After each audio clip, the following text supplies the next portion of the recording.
চলুন কথা না বাড়িয়ে সরাসরি মূল বিষয়ে প্রবেশ করা যাক। আজকের এই এক্সপ্লেনারে আমরা বাংলা সাহিত্যের এমন একটা রত্ন নিয়ে কথা বলবো যার একেবারে শেষ লাইনে লুকিয়ে আছে রীতিমতো মাথা ঘুরিয়ে দেওয়ার মতো একটা চমক।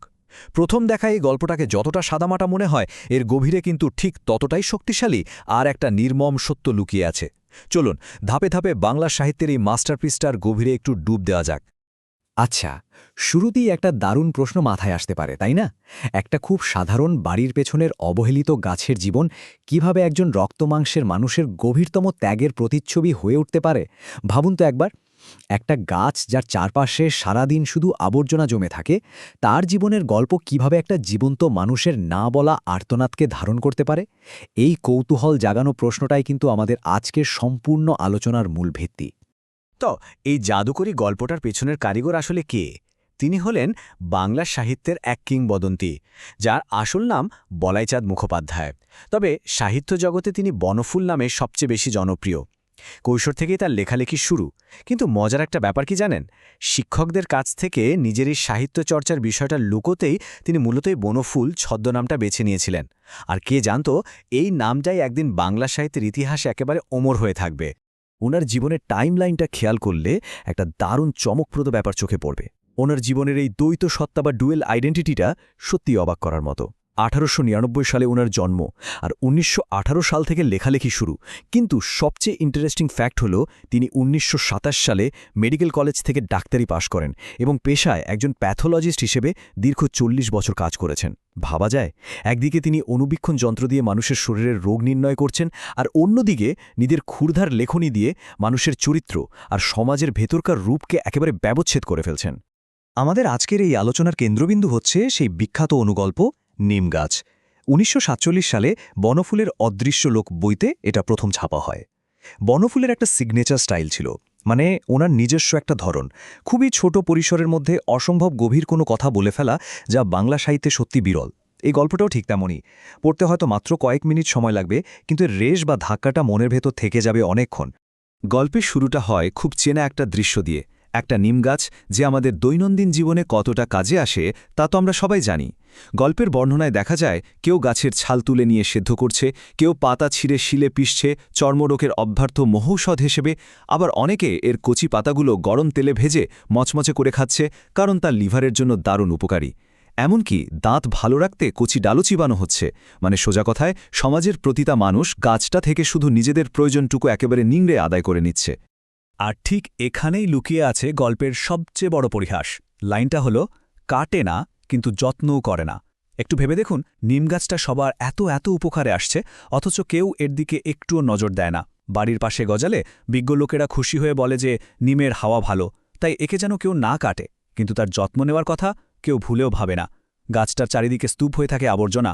কেউ যদি কখনো ইট বা সিমেন্ট দিয়ে এর চারপাশটা বাঁধিয়েও দেয়, গল্পকারের ভাষায় সেটাও গাছটার জন্য আরেক ধরনের আবর্জনা ছাড়া আর কিছুই নয়। কি অদ্ভুত এক স্বার্থপরতা, তাই না? এই পর্যায়ে এসে গল্পে দারুণ একটা বৈপরীত্য বা কন্ট্রাস্ট তৈরি হয়। একদিকে আছেন কবিরাজ, যিনি গাছগাছালি দিয়ে মানুষের চিকিৎসা করেন। স্বাভাবিকভাবেই তিনি নিম গাছের প্রশংসায় পঞ্চমুখ, কারণ গাছটার ভেষজ গুণ তার চিকিৎসার কাজে লাগে। আর অন্যদিকে হঠাৎ করেই একদিন সেখানে হাজির হন সম্পূর্ণ নতুন ধরনের এক মানুষ। তিনি কবিরাজ নন, তিনি হলেন একজন কবি। আর বলাই বাহুল্য, এই দুজনের দেখা দৃষ্টিভঙ্গিটা সম্পূর্ণ আলাদা। এখানে কবির দৃষ্টিভঙ্গিটা কিন্তু একেবারেই অন্যরকম। তিনি এসে গাছটার ছাল তুললেন না, পাতা ছিঁড়লেন না, ডালও ভাঙলেন না। তিনি কেবল অবাক হয়ে মুগ্ধ দৃষ্টিতে চেয়ে রইলেন। নিম গাছের পাতার রূপ আর থোকা থোকা ফুলের বাহার দেখে তিনি বিস্ময় বলে উঠলেন, এক ছাক নক্ষত্র নেমে এসেছে যেন নীল আকাশ থেকে সবুজ সায়রে। ভেবে দেখুন, গাছটা জীবনে প্রথমবারের মতো শুধু তার উপযোগিতার জন্য নয়, বরং তার নিজস্ব সৌন্দর্যের জন্য কারো কাছ থেকে সত্যিকারের প্রশংসা পেল। আর ঠিক এই মুহূর্তে গল্পে একটা অদ্ভুত আর রুদ্ধশ্বাস পরিস্থিতি তৈরি হয়, যা এই পুরো গল্পের সবচেয়ে বড় রহস্য। নিমগাছটার হঠাৎ খুব ইচ্ছে হতে লাগল যে মানুষটা প্রথমবারের মতো তাকে সত্যি সত্যি মূল্যায়ন করল, সে কবির সাথে সে চলে যায়। কিন্তু সে পারল না। কেন একটা গাছ তার এই প্রবল আকাঙ্ক্ষা থাকা সত্ত্বেও নিজের জায়গা ছেড়ে এক কদমও এগোতে পারল না? কারণটা হলো, মাটির ভেতরের শেকড় অনেক দূর চলে গেছে। আক্ষরিক অর্থেই তো গাছটা সেখানে আটকা পড়ে আছে। বাড়ির পেছনে সেই আবর্জনার স্তূপের মধ্যেই তাকে দাঁড়িয়ে থাকতে হবে আজীবন।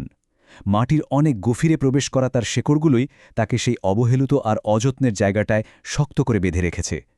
একটা গাছের জন্য এটাই তো চরম বাস্তব সত্য, তাই না? কিন্তু গল্পটা তো এখানেই শেষ নয়। চলুন পরবর্তী ধাপে যাই।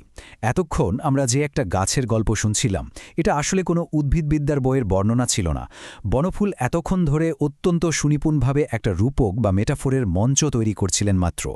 এতগুলো বাক্য জুড়ে তৈরি করা সেই মঞ্চটা এবার কেবল একটা মাত্র বাক্যের আঘাতে সম্পূর্ণ ভিন্ন এক গভীরতম সত্যের দিকে মন নিতে যাচ্ছে। গল্পের একদম শেষ বা বলতে পারেন ম্যাজিক বাক্যটা হল, ওদের বাড়ির গৃহকর্ম নিপুণা লক্ষ্মী বউটার ঠিক এক দশা। ব্যাস, পুরো গল্পের অর্থ যেন এক নিমিষেই উল্টে গেল। আমরা বুঝতে পারি এতক্ষণ বনফুল আসলে কোনো সাধারণ গাছের কথা বলছিলেনই না। তিনি রূপকের আড়ালে আমাদের সমাজের, আমাদের সংসারের নীরব এবং শৃঙ্খলে আবদ্ধ এক নারীর গল্প বলছিলেন। নিমগাছ আর লক্ষ্মী বউটির মধ্যকার এই সমান্তরাল রূপকটা সত্যিই অসাধারণ। নিমগাছ যেমন তার ছাল, পাতা, ডাল দিয়ে সবার উপকারে আসে, ঠিক তেমনি বাড়ির লক্ষ্মী বউটিও নিজের সর্বস্ব দিয়ে একেবারে নিঃস্বার্থভাবে সংসারের সবার সেবা করে যায়। নিমগাছ যেমন বাড়ির পেছনে আবর্জনার মাঝে অবহেলিত থাকে, ওই বউটিও তেমনি দিনরাত গাধার খাটুনি খেটেও সংসারের কাছে প্রশংসাহীন আর অবহেলিতই থেকে যায়। আর সবচেয়ে শক্তিশালী রূপকটা হল শেকড়ের। নিমগাছের শিকড় যেমন মাটির গভীরে প্রথিত থাকে, ঠিক তেমনি বউটিও সংসারের মায়া, দায়িত্ববোধ আর সামাজিক নিয়মের শেকলে এমনভাবে আটকা পড়ে যায় যে হাজার কষ্ট হলেও সে এই জীবন ছেড়ে কোথাও চলে যেতে পারে না। বনফুলের এই মাস্টারপিস আমাদের চোখে আঙ্গুল দিয়ে দেখিয়ে দেয় যে রূপকের শক্তি আসলে কতটা অভাবনীয় হতে পারে। একটা সাধারণ গল্প কিভাবে স্বীকৃতিহীন ত্যাগের নীরব যন্ত্রণাকে ফুটিয়ে তোলে। মানুষ কিভাবে শুধু অন্যের উপযোগিতাকে ব্যবহার করে, কিন্তু তার সত্যিকারের মূল্যায়ন বা প্রশংসা করতে একদম ভুলে যায়।